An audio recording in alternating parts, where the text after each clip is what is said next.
would have to say 2019 was definitely the biggest year as far as medical and challenges, and I think we all kind of pushed ourselves a little further. I had a goal of taking in more rescues than we had in the past.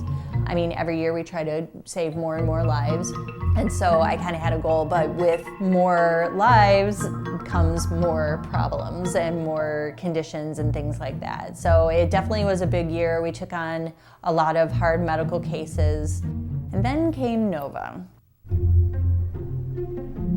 Nova came into my life. She showed up at the clinic where I work.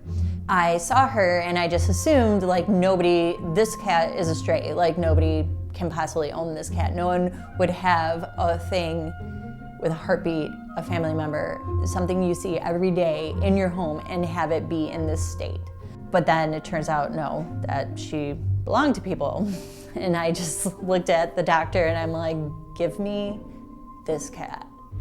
She was emaciated, she was matted, her face was so abscessed and swelled, it was unrecognizable as a cat.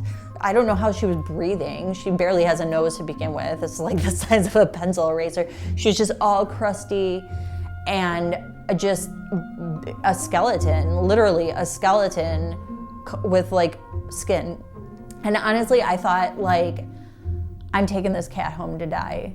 Like, I'm just gonna give her the best that I can because there's no way. She had too much wrong with her. You know me. You're so pretty. So first we put a drain tube in her face, which she barely has one to begin with, so she basically looked like half her head was missing. I had to flush it every day, give her medication.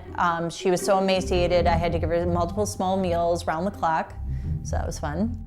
Well, when she first came home, I just remember, because we set her up in the office, like we just keep an eye on her, make sure, you know, she was still alive, and like every time you go in there, always happy to see you. Instant muffins, instant purring. I mean, she's a little dog, just adorable, but you felt bad for her because, you know, she was in a great deal of pain. The thing about it was just trying to keep the wound clean so it would heal properly. We'd sit there for hours at a time with like a little toothbrush, kind of like combing her little face. Then once we got that taken care of, then she was able to get a dental and get that bad tooth out, plus she lost a few extra. Then she started rejecting her sutures in her mouth, so then we had to get those like trimmed down. She had this weird thing with her tongue, which she still kind of does, but is better than it's just like scar tissue, but there was like this weird ulcery, like the kid drools, I don't know, like that was going on. So once that was healed, then this like random abscess showed up on her belly, and then I got that taken care of. Intermittent like upper respiratory diarrhea, and then she started acting like she was in heat, but she has a scar. The scar ended up being a C-section scar, so she was probably a breeder cat at some point. And I think the spay incision took forever for that to heal. It was just like crusty, and I don't know if she was mucking with it and whatever, but yeah. Are you spoiled? So she's a weird little cat, like if we even want to call her a cat. Like she wags her tail like a dog, she like dances all the time, her tongue hangs out half the time, and the creepiest thing, every time we had to sedate her, her eyes stayed open, wide open. She just creeped all of us out, and her little tongue hanging out. And I'm like, is it alive? Is it a guppy? Is it a gremlin? What is this thing? I don't know. And to this day, I don't know. She's just like this weird little entity that just lives in my house. There was a lot of muffins. She outdid the Muffin Man. I'm gonna tell you that right now. She has to have like special bowl, or she can't eat with her dumb little face. She can only eat the mom and kitten baby food because the pieces are so tiny, and she has to have a special like scooped bowl. She can eat wet food, but I have to like stir the edges because she'll like slime it to the sides, and her little face she can't. other than that, she's fine. Supernova. Not spoiled at all. It's funny because I had no intention of keeping this creature. I actually, a friend of mine took her for 2 weeks, and I thought, oh good, she could stay in the family and whatnot.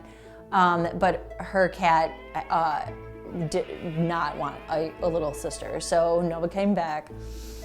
And so Chuck and I happened to be sitting there, and I'm like, should we just keep her? And he looks at me and he's like, I thought we already were. Like, she's been here for months. And I'm like, oh, yeah. It was a beautiful sight to behold, because you've seen what she came from, which was this cat, a full-grown cat that weighed about as much as a kitten, to being a nice healthy cat, around a nice, 5-6 pounds, give or take. I mean, just the transformation. And to be honest with you, I'm actually looking forward to this video, just because to see the before and after, it's going to be day and night.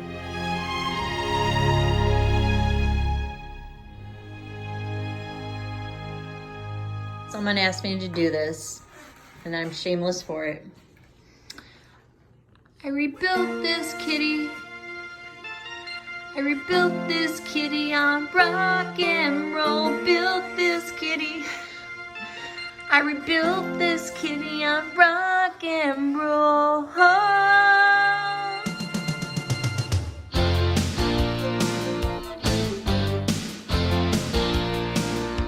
It's been a big year. It's definitely pushed me to the limits as far as like my abilities. Took me out of my comfort zone.